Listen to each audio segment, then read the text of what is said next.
ማይወዳለ እንዴ?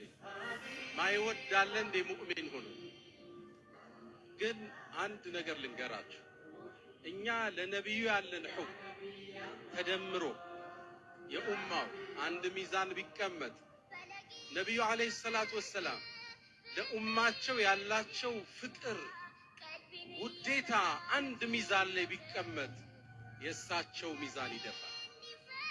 አንስተካከላቸው። ሰላም ለእናንተ ይሁን። እንዴት አላችሁልኝ? የጌታችን ኢየሱስ ጸጋና ሰላም በሁላችን ላይ ጸንቶ ይኑር። ለሙስሊም ወንድም እህቶቼ እንደው አንዲት ጥያቄ አለች። ይህ ምንድነው?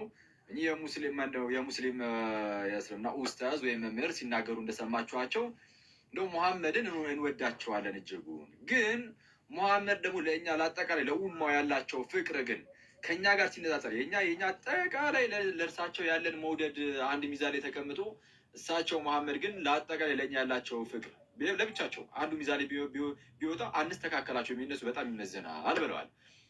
ይሄ በጣም ታላቅ የሆነ መውደድ ነው ማለት ነው። ለምሳሌ አሁን ከቢሊየን በላይ ሙስሊሞች አሉ በዚህ አሁን ብቻ ማለት ነው። እንግዲህ ከረንትሊ ከቢሊየን በላይ ሙስሊሞች ካሉ ከቢሊየኖቹ ለሙሐመድ ካላቸው ፍቅር የሚበልጥን አይነት ፍቅር ሙሐመድ ለኡማው አለው የሚል ነገር ያስቀመጡት ከሆነ እዚህ ላይ አንድ ጥያቄ አለ። ለምሳሌ በክርስትና ጌታችን ኢየሱስ እጅጉን ይወደናል ብለን እንናገራለን። እኛም መውደዱ ግን የተገለጠበት ነገር አለ። እንደምታውቁት ፍቅር በስራ የሚታይ በስራ የሚገለጥ ነው። የክርስቶስ በምን ተገለጠ ከተባለ ጌታችን በዮሐንስ ወንጌል ምዕራፍ 15 ላይ እንደተናገረው ነፍሱን ስለ ወዳጆቹ አሳልፎ ከመስጠት የሚበልጥ ፍቅር አረ ለማንም የለውም አለና ጌታ ተመልከቱ፣ ነፍሱን ስለ ወዳጆቹ ከመስጠት የሚበልጥ ነፍሱን ስለ ወዳጆቹ አሳልፎ ከመስጠት ነፍስን አሳልፈ ስትሰጠው ማለት ነው ለወዳጅ ከዚህ የሚበልጥ ፍቅር አለ የለም አለና ጌታ ግን ስለ ወዳጆቹ አይደለም ጠላቶች ሳለን እግዚአብሔር በልጁ ሞት ከታረቀን ብሎ ተናግሯልና ሮሜ 5 ላይ ለጠላቶች ሳይቀር ነፍሱን አሳልፎ ይሰጣል። በጣም የሚያስገርመን ግን የሆነ ሜር ሰው የሆነ አንድ ሰው ብቻ የሆነ አካል መጥቶ ነፍሱን አሳልፎ ይሰጠ እኮ አይደለም።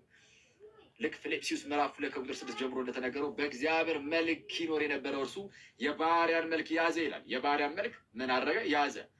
ያዘ ነው የሚለው።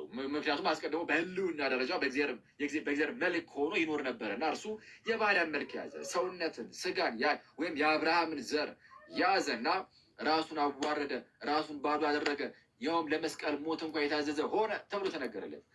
ፍቅሩን በዚህ ደረጃ ገለጠው እና ይህ የሚያስደንቅ ፍቅር ነው። መቼም አይደገምም፣ ማንም ሊያደርገውም አይችልም። ኦኬ፣ አሁን ጥያቄው ምንድን ነው? ሙሐመድ እንዲህ ያለ ታላቅ ፍቅር ካላቸው ማለት እንግዲህ በቢሊየን የሚቆጥሩ አሁን ላይ ብቻ ካሉት አንጻር ስናመዛዝነው ከዚያ የሚበልጥ ፍቅር ለኡማው ካላቸው በምንድን ነው የተገለጠው የሚለው ለመጠየቅ ውስጥ ነው።